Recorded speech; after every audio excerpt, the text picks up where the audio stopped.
Hello students, एडुविला point channel में आपका स्वागत है।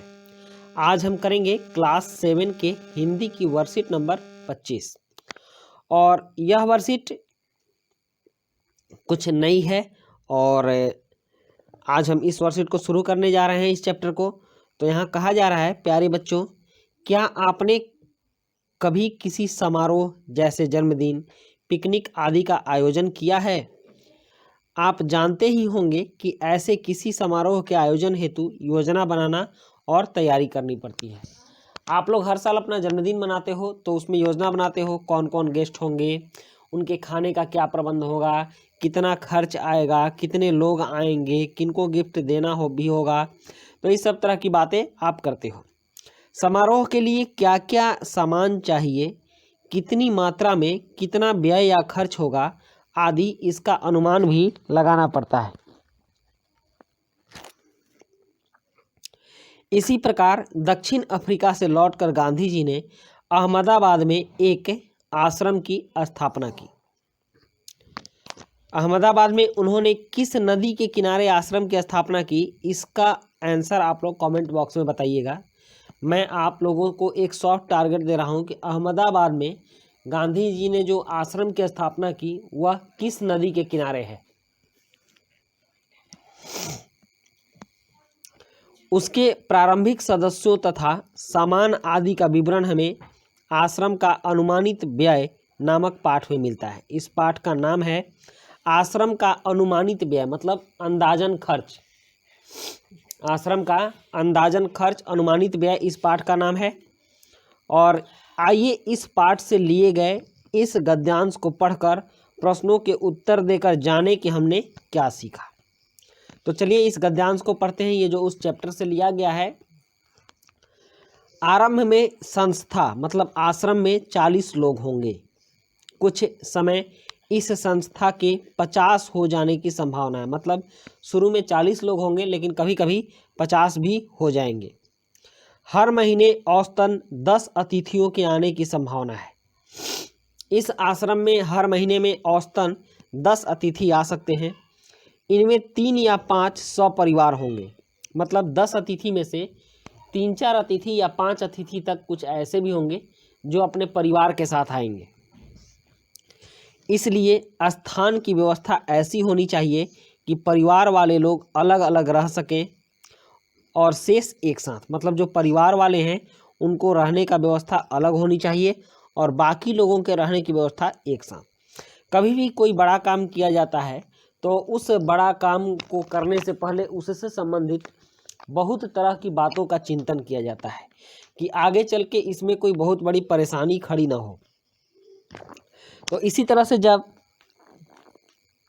आश्रम का निर्माण किया जा रहा था तो इन सारी बातों को ध्यान में रखा जा रहा था कि अतिथि कितने आएंगे, कितने यहाँ रहेंगे, उन लोगों के रहने का प्रबंध क्या होगा, जो परिवार वाले होंगे वो कैसे रहेंगे, जो बैचलर होंगे अकेले आएंगे वो कैसे रहेंगे। तो इन सब बातों की चर्चा हो रही थी।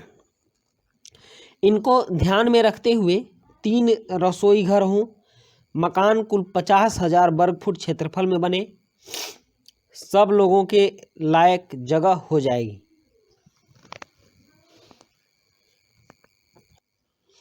तो सब लोगों के रहने लायक जगह हो जाएगी अगर 50,000 वर्ग फुट में रहेगा तो। इसके अलावा 3,000 पुस्तकें रखने लायक पुस्तकालय और अलमारियां होनी चाहिए। मतलब उस आश्रम में कुछ पुस्तकों की भी व्यवस्था थी तो पुस्तकालय और अलमारियों के बारे में भी सोचा जा रहा था। कम से कम 5 एकड़ जमीन जिसमें कम से कम 30 लोग काम कर सकें। 5 एकड़ जमीन होनी चाहिए और 5 एकड़ जमीन में 30 लोगों के काम करने की व्यवस्था होनी चाहिए। इतनी खेती के औजार भी चाहिए कि 30 लोग उससे काम कर सकें। इनमें कुदालियों, फावड़ों और खुरपों की जरूरत होती है। तो इस तरह से आश्रम के पूरे विवरण तैयार किए जा रहे थे और वो आश्रम बनना था महात्मा गांधी का। और महात्मा गांधी का आश्रम किस नदी के किनारे था, मैंने आप लोगों को एक टारगेट भी दिया है, प्रश्न दिया है। तो इस प्रश्न को आप लोग कमेंट बॉक्स में बताइएगा। और आश्रम का नाम क्या था ये भी बता दीजिएगा। चित्र देखकर बताइए। यहाँ कुछ प्रश्न भी है, चित्र देखकर बताइए कि ये कौन है, तो ये सब लोग जानते हैं। और प्रश्न 2 है कि इतनी तैयारी किस लिए की जा रही थी। फिर प्रश्न 3 है हर महीने औसतन कितने अतिथियों के आने की संभावना थी। और प्रश्न 4 है सपरिवार आने वाले अतिथियों के लिए क्या व्यवस्था होनी चाहिए। उसके बाद है प्रश्न 5। प्रश्न 5 गतिविधि है, क्या आपने कभी अथवा बागवानी से संबंधित कार्य किया है अथवा किसी को खेती करते हुए देखा है। इस आधार पर आप बताइए कि खेती करने के लिए कौन कौन से औजार चाहिए, उनकी सूची बनाइए। तो चलिए अब इन प्रश्नों के उत्तर करते हैं।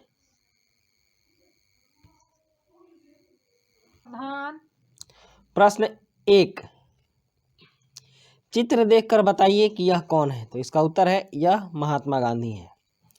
उसके बाद है इतनी तैयारियां किस लिए की जा रही थी। तो इसका उत्तर है इतनी तैयारियां आश्रम खोलने के लिए की जा रही थी। और प्रश्न 3 है हर महीने औसतन कितने अतिथियों के आने की संभावना थी।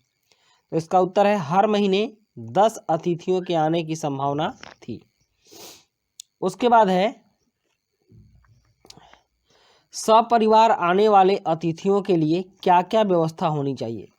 जो परिवार के साथ चलते हैं उनके साथ कुछ समस्या रहती है, जैसे रहना, स्नान करना, परिवार का सुरक्षित रखना।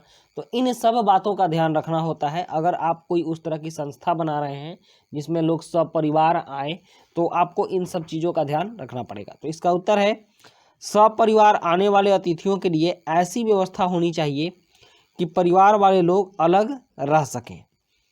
उसके बाद प्रश्न 5 है, और प्रश्न 5 ये एक गतिविधि है। गतिविधि है कि क्या आपने कभी बागवानी से संबंधित कार्य किया है अथवा किसी को खेती करते हुए देखा है। इस आधार पर आप बताइए कि खेती के लिए कौन कौन से औजार चाहिए, उनकी सूची बनाइए। तो इसका उत्तर है खेती के लिए हल, कुदाल, खुरपी, ट्रैक्टर आदि चाहिए।